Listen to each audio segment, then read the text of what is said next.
والعصر ان الانسان لفی خسر، سورہ عصر اس کو کہا جاتا ہے. سورہ ہے مختصر، چھوٹی سی سورت ہے، لیکن پورے انسان کی انسانیت اور پورے انسان کی کامیابی کا راز اس سورہ میں چھپا ہوا ہے. اللہ تبارک و تعالی قسم کھا کر کے ارشاد فرماتا ہے کہ والعصر، مجھے قسم ہے زمانے کی. یہاں زمانہ سے کیا مراد ہے تفصیلی بحث ہے، لیکن جمہور مفسر کرام کا کہنا ہے کہ زمانہ سے مراد یہاں پر کوئی عام زمانہ نہیں، بلکہ اللہ نے اپنے حبیب محمد مصطفیٰ صلی اللہ تعالی علیہ وسلم کے زمانے کی قسم کھایا ہے. اور اللہ ارشاد فرماتا ہے کہ مجھے زمانے کی قسم، ان الانسان لفی خسر، کہ بے شک تمام انسان گھاٹے میں ہے، نقصان میں. اب ایک سوچنے کی بات ہے، اللہ کا قرآن کہتا ہے کہ ان الانسان لفی خسر، کہ تمام انسان گھاٹے میں ہیں. تو انسان میں تو انبیاء بھی آتے ہیں، انسان میں تو صحابہ بھی آتے ہیں، انسان میں تو اولیاء بھی آتے ہیں. تو کیا انبیاء، صحابہ، اولیاء وہ بھی گھاٹے میں ہیں؟ نہیں مسلمان.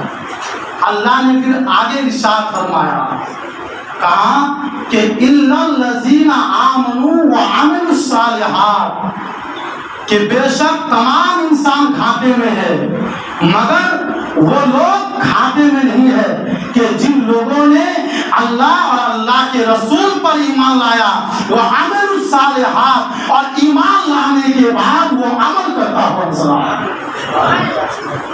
اس کا مطلب کیا ہوا کہ اللہ نے اس صورت میں ناکام اور گھاٹے میں رہنے والے انسان اور کامیاب انسان اور بامراد انسان کو اللہ نے اس آیت میں تفصیل سے بیان کیا ہے. اور انسان کو اللہ نے دو گروپ میں بانٹ دیا ہے کہ ایک انسان وہ ہے جو گھاٹے میں ہے، اور ایک انسان وہ ہے جو گھاٹے میں نہیں بلکہ وہ کامیاب انسان ہے. یہاں بھی کامیاب اور مرنے کے بعد وہ قبر اور قیامت کے میدان میں بھی کامیاب. تو ناکام کون انسان ہے؟ ناکام وہ انسان ہے جو ان الانسان لفی خسر میں آتا ہے، اور کامیاب انسان وہ ہے جو الا الذین آمنوا وعملوا الصالحات میں آتا ہے. یعنی انسانوں میں جو اللہ کے رسول پر ایمان نہیں لایا وہ گھاٹے میں ہے، اور جو اللہ اور اللہ کے رسول پر ایمان لایا اور ایمان کے بعد وہ عمل کیا، قرآن کہتا ہے کہ یہ والا انسان، ایمان والا اور عمل والا، یہاں بھی کامیاب ہے اور خدا کی بارگاہ میں بھی کامیاب ہے.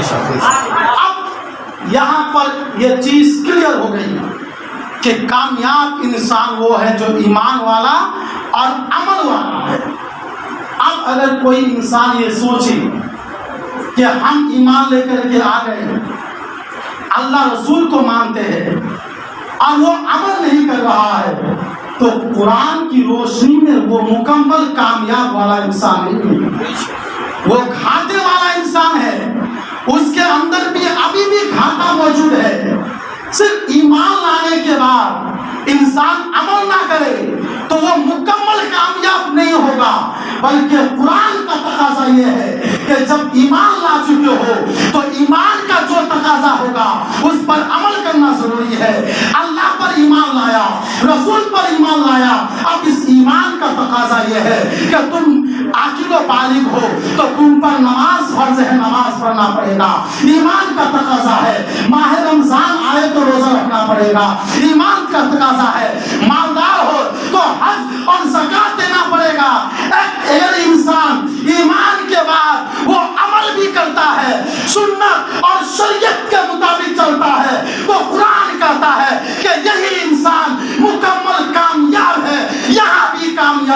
اور خدا کی بارگاہ میں بھی کامیاب۔ اسی چیز کا پیغام امام حسین نے کربلا کے میدان میں دیا ہے کہ شریعت کی حفاظت اور شریعت کے عقائد و نظریات کو ماننا ضروری ہے، اور اسی کے ساتھ شریعت اور سنت کے تقاضے کے مطابق اس پر عمل بھی کرنا ضروری ہے، چاہے کتنی مصیبت آ جائے، چاہے کتنا بلا آ جائے، چاہے کتنی آفت آ جائے، چاہے زندگی میں کچھ بھی ہو جائے، لیکن ایمان اور عقائد کے بعد جب عمل کی بات آئے تو مصیبت لاکھ آئے لیکن عمل کا دامن ہاتھ سے نہیں جانا چاہیے۔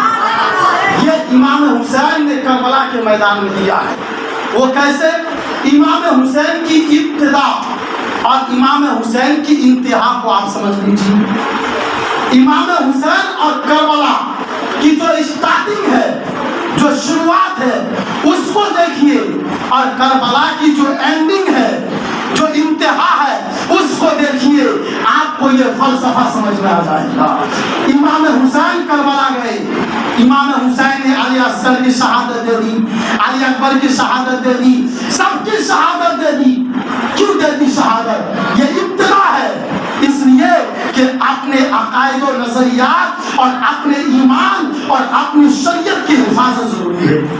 لیکن جب کربلا کا ختم ہوتا ہے، کربلا کی انتہا ہوتی ہے، امام حسین پاک کی انتہا ہوتی ہے، کربلا کی اینڈنگ ہوتی ہے، تو کربلا کہاں ختم ہوتا ہے؟ امام حسین کے سجدے پر کربلا ختم ہو جاتا ہے۔ کربلا کا واقعہ امام حسین کے سجدے میں ختم ہو جاتا ہے۔ امام حسین کی شہادت ہم کو پیغام دیتا ہے کہ ایمان لانا ضروری ہے، شریعت کی حفاظت ضروری ہے، لیکن امام حسین کا سجدہ ہم کو پیغام دیتا ہے کہ سر پر اگر موت بھی کھڑی ہو جائے، جب عمل کی بات آ جائے، جب شریعت پر عمل کرنے کا وقت آ جائے، تو مصیبت کو نہیں دیکھنا ہے، مصیبتوں کو لات مار دینا ہے اور شریعت پر عمل کرتا ہوا نظر آنا چاہیے۔ یہ امام حسین کا سجدہ ہم کو پیغام دیتا ہے۔ اللہ اکبر، یہی کربلا کا ہے پیغام۔ آج ہم ایمان لے کر کے آئے، اللہ رسول کو مانتے ہیں، لیکن نماز کی فکر نہیں ہے، روزہ کی فکر نہیں ہے، حج اور زکات کی فکر نہیں ہے، ماں باپ کی خدمت کی فکر نہیں ہے، سچ بولنے کی فکر نہیں ہے، آپسی محبت کی فکر نہیں ہے، بھائی چارگی کی فکر نہیں ہے۔ یہ سب غلط بات ہے۔ جہاں ایمان ضروری ہے، وہیں پر ایمان کے تقاضے کے مطابق، ایمان کے مطابق عمل کرنا ضروری ہے۔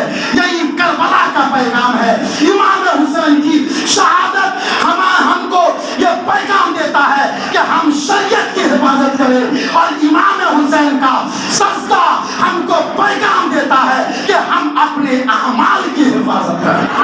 یہی فلسفہ ہے امام حسین کا، اور کربلا کا یہی فلسفہ ہے۔ اور قرآن نے یہی کہا کہ اِلَّا الَّذِينَ آمَنُوا وَعَمِلُوا الصَّالِحَاتِ، کامیاب ہے وہ انسان جو ایمان لے کر کے آیا اور نیک کام کرتا ہوا نظر آیا۔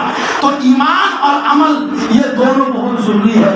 اب اگر انسان ایمان پر رہے، عمل نہ کرے، وہ بھی غلط۔ کوئی انسان عمل کرے اور ایمان کا خیال نہ رکھے، یہ بھی غلط۔ یہی پیغام امام حسین نے دیا ہے کہ صرف عمل سے کام نہیں چلے گا، بلکہ عمل کے لیے جو عمل کی بنیاد ایمان ہے، اس ایمان کی حفاظت بھی بہت ضروری ہے۔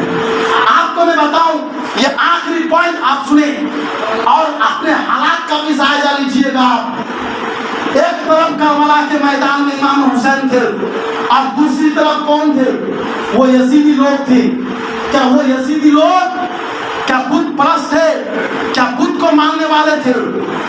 کیا کسی سورج کو ماننے والے تھے؟ کیا کسی ڈیگیا کالونی کو ماننے والے تھے؟ کیا پتھر کا پیڑ کو ماننے والے تھے؟ وہ کون لوگ تھے؟ یزیدی لوگ۔ کربلا کے میدان میں امام حسین کے مقابل وہی لوگ تھے جو 5 وقت نماز پڑھتے تھے، وہی لوگ جو قرآن کی تلاوت کرتے تھے، وہی لوگ تھے جو نبی پاک کا کلمہ پڑھتے تھے، وہی لوگ تھے جو نبی پاک کے دین پر چلنے کا دعویٰ کرتے تھے، وہی لوگ تھے جو نبی پاک کے ماننے والے کہلاتے تھے، وہی لوگ تھے جو